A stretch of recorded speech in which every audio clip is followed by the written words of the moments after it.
Hallo und willkommen zu unserer Serie Mein Laptop von innen.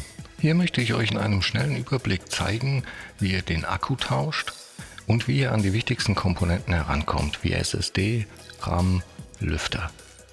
Ich zeige euch dabei das Innenleben des Laptops. Ich zeige euch auch, was es an Tipps und Tricks noch gibt, was ihr vielleicht beachten müsst. Und dass es im Grunde genommen nicht so schwer ist, einen Laptop aufzuschrauben und an die einzelnen Komponenten heranzukommen. Legen wir los.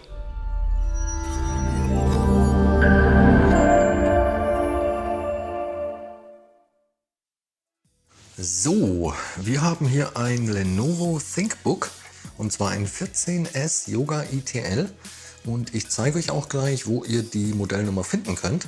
Aber zuallererst trennen wir mal das Laptop vom Ladekabel.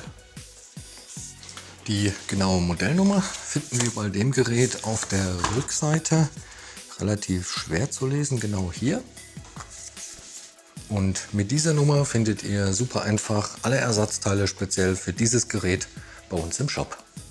Allgemein lässt sich zu dem Gerät noch sagen, dass es sich hier um ein Touch-Display handelt. Das heißt, man muss die komplette Einheit abbauen beim Tausch. Bei der Tastatur ist es so, die kommt zusammen mit dem Topcase, genauso wie das Touchpad auch. Gut, wenn man das Gerät jetzt öffnen will, muss man zuerst alle Schrauben lösen und ich blende euch die dann auch im Bild ein. Und die Besonderheit hier ist, dass die oberen 6 Schrauben im Gehäuse bleiben und nur die unteren 4 werden komplett rausgenommen. Das kann man hier ganz gut sehen. Die werden also wirklich nur gelockert und nicht ganz rausgenommen. Zum Öffnen habe ich hier ein Universalwerkzeugset genommen. Das ist super praktisch. Das sind nämlich alle Aufsätze, die man so braucht, direkt mit dabei. Ich verlinke euch das auch in der Videobeschreibung, falls ihr da Interesse habt. Und für die Torx-Schrauben hier nehme ich einen T5 als Aufsatz. Bevor wir jetzt ans Öffnen gehen, zeige ich euch noch ganz schnell, wo die Gehäuseunterseite mit dem Gehäuse verbunden ist. Und das kann man bei dem Modell eigentlich auch ganz gut sehen. Und zwar genau hier. Und da läuft das jetzt einmal um das Gerät herum, auch auf der Rückseite.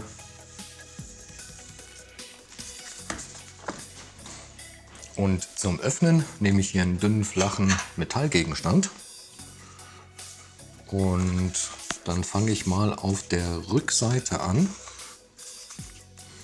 und versuche zwischen Gehäuseunterseite und dem Gerät da dazwischen zu kommen und das nach oben hin aufzuhebeln. Und mit ein bisschen Wippen und Rutschen kriegt man da irgendwann eigentlich eine Öffnung hin. Und das laute Knacken, was hier manchmal zu hören ist, das ist eigentlich völlig normal. Das ist, wenn die Einraststellen sich lösen, das muss so sein. Da braucht man also keine Angst zu haben. Dann kann man meistens eigentlich auch schon mit den Fingern dazwischen gehen und das ein bisschen weiter aufziehen. Sollte man jetzt nicht zu stark machen, damit sich das nicht verbiegt.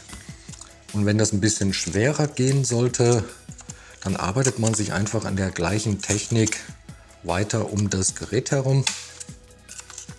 Und irgendwann kann man die Unterseite dann nach oben hin ein bisschen abhebeln, mit ein bisschen Wippen und die dann lösen. Sollte es mal irgendwo nicht so gut gehen, dann kann man auch schauen, ob alle Schrauben wirklich gelöst sind. Ist in dem Fall der Fall. Und dann wippt man das ein bisschen nach oben und hat die Unterseite in der Hand. Und so sieht dann das Gerät von innen aus. So, bevor wir jetzt aber irgendetwas weiteres hier machen, trennen wir auf jeden Fall erst einmal den Akku vom Mainboard, dass das Gerät auch wirklich keinen Strom mehr bekommt. Und hier sehen wir das Kabel und den Stecker. Und den kann man einfach nach hinten hin rausziehen. Und der hat hier auch so eine kleine Ausbuchtung, wo man den nach hinten hin greifen kann. Und das ist je nach Gerät sehr unterschiedlich. Die gehen manchmal super schwer, manchmal leicht. Falls die mal nicht so gut gehen, kann man sich da auch irgendeine Hilfe nehmen und den Stecker da dran dann nach hinten schieben. Und in dem Fall war das jetzt eigentlich ganz einfach. Was können wir hier noch sehen? Wir sehen, über dem Akku ist der RAM. Der ist hier unter einer kleinen Abdeckung, dazu später mehr. Hier drüben sehen wir die SSD. Das ist in dem Fall eine verkürzte, da passt aber auch eine ganz normale lange SSD rein. Und wir sehen auch hier ist noch Platz für eine zweite SSD, die man bestücken könnte. Dann sehen wir hier noch das WLAN-Modul mit den beiden Antennen. Und hier natürlich der Lüfter und der Heatsink, der die CPU und GPU kühlt. Um den Akku auszubauen, muss man nur diese Schrauben hier lösen. Die sind auch alle mit M2 beschriftet. Und wir müssen hier auch den Aufsatz wechseln. Das sind nämlich ganz normale Kreuzschrauben. Und dafür nehmen wir hier einfach ein PH0.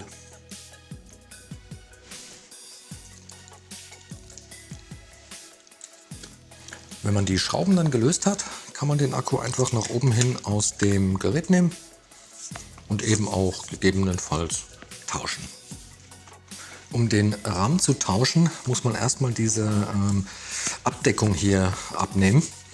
Und da ist es so, die ist zum einen auf so kleine Clips gesteckt. Das kann man hier, glaube ich, ganz gut sehen. Zum anderen ist sie aber auch hier vorne auf der Seite sogar relativ fest aufgeklebt. Das heißt, man muss da vorne wirklich das Ganze abziehen. Und das ist wirklich, also ich verwende jetzt hier wirklich gerade relativ viel Kraft, um das abzubekommen. Und das ist auch völlig normal. Also auch da keine Angst, man macht da nichts kaputt. Die ist einfach hier wirklich ziemlich stark aufgeklebt. Und ja, sobald man die Abdeckung weg hat, sieht man hier den eigentlichen RAM, und den zu tauschen ist dann total einfach. Muss man nur die beiden Klammern hier an der Seite so ein bisschen nach außen ziehen, dann springt der einem schon fast entgegen und dann kann man den austauschen. Umgekehrt der Einbau genauso einfach, einfach wieder zurück in den Slot, bis ganz nach hinten und dann nach unten drücken, bis die beiden Klammern hier wieder einrasten. Und die Abdeckung kommt jetzt einfach, ich zeige euch das auch nochmal hier, da ist ein Clip und da. Da kommt die einfach wieder drauf und dann ist das erledigt.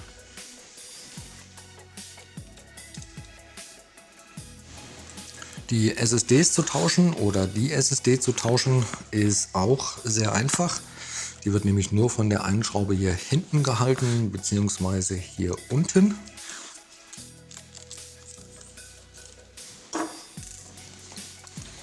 Und dann kann man die so ein bisschen nach oben hebeln und aus dem Slot ziehen. Und dann sieht man, hier ist einfach noch ein kleiner Kühlstreifen drauf.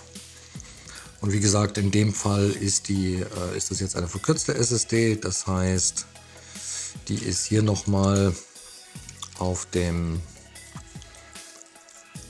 Halterung verschraubt. Jetzt halt hier so ein kleiner Garantieaufkleber. Und dann kann man die hier entweder tauschen oder man baut eben alternativ dazu eine lange SSD, dann braucht man gar keinen Abstandshalter. Die kann man einfach ganz normal hier hinten reinschrauben. Und dann kommt die wieder zurück in den Slot, wird ein bisschen nach unten gedrückt, also mit der langen dann genauso, und einfach wieder verschraubt. Und das gleiche Spiel natürlich auf der unteren. So, den Lüfter kann man wie gesagt auch einzeln tauschen. Und das ist auch in dem Fall echt sehr einfach. Der wird nur von den beiden Schrauben hier gehalten. Die muss man rausnehmen. Und man muss auch das Lüfterkabel trennen. Das läuft hier lang. Und ich glaube, in dem Fall ist es einfacher, den erstmal aufzuschrauben. Und dann kann man den nach oben hin aus dem Gehäuse nehmen. Und dann sieht man eben, der ist hier unter den WLAN-Kabeln, läuft der lang. Und den Stecker kann man einfach nach hinten hin rausziehen. Ich fasse den da direkt am Stecker dran. Und schon hat man den Lüfter ausgetauscht. Eine Anmerkung noch bei dem neuen Lüfter, je nachdem wie der geliefert wird. Man kann hier auf einer Seite die Kontakte sehen und die müssen beim Wiederverbinden nach oben zeigen. Und ich mache das jetzt in umgekehrter Reihenfolge, also ich verbinde auch da erst den Stecker wieder. Da hat man einfach ein bisschen mehr Platz hier. Ja, und dann muss man den Lüfter wirklich nur noch auf die Gewinde legen. Der ist passgenau. Und einfach wieder verschrauben. Und ja, super einfach bei dem Modell. Wenn man den Akku wieder einbauen will, dann muss man den nur zurück in die Position legen. Und da sieht man auch, es gibt hier noch so kleine Hilfsöffnungen. Dadurch kann man den nochmal besser positionieren. Das kommt auf beiden Seiten hier rein. Und dann liegt der direkt wieder richtig drin. In dem Fall werde ich jetzt allerdings erst den Stecker verbinden und egal wie, das darf man auf jeden Fall nicht vergessen. Super wichtig, damit das Laptop dann am Ende auch tatsächlich wieder Strom bekommt und den auch wirklich richtig reinstecken. Und dann genau legt man den eben auf die kleinen Ausbuchtungen und Gewinde zurück. Muss den nur noch verschrauben und das ist eine Schraube vom Gehäuse.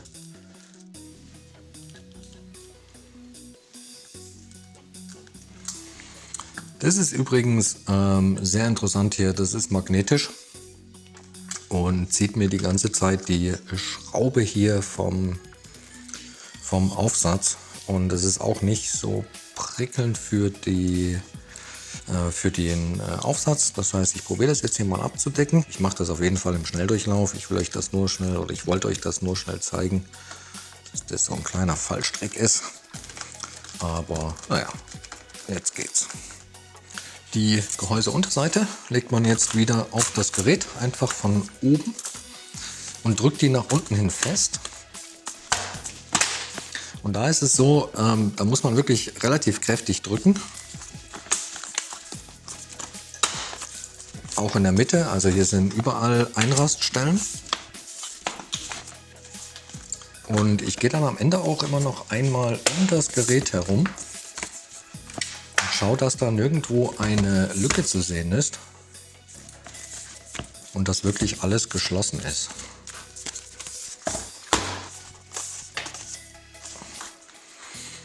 Ja, und dann muss man das Gerät nur noch wieder verschrauben. Nicht vergessen, dass man auch hier den Aufsatz wechseln muss zu einem T5. Und ja, dann hat man das erledigt. So, ich hoffe, das Video hat euch weitergeholfen. Wenn ihr noch Fragen oder auch Anregungen habt, lasst uns gerne einen Kommentar da. Und dann wünsche ich euch viel Spaß beim Schrauben. Bis zum nächsten Mal. Ciao.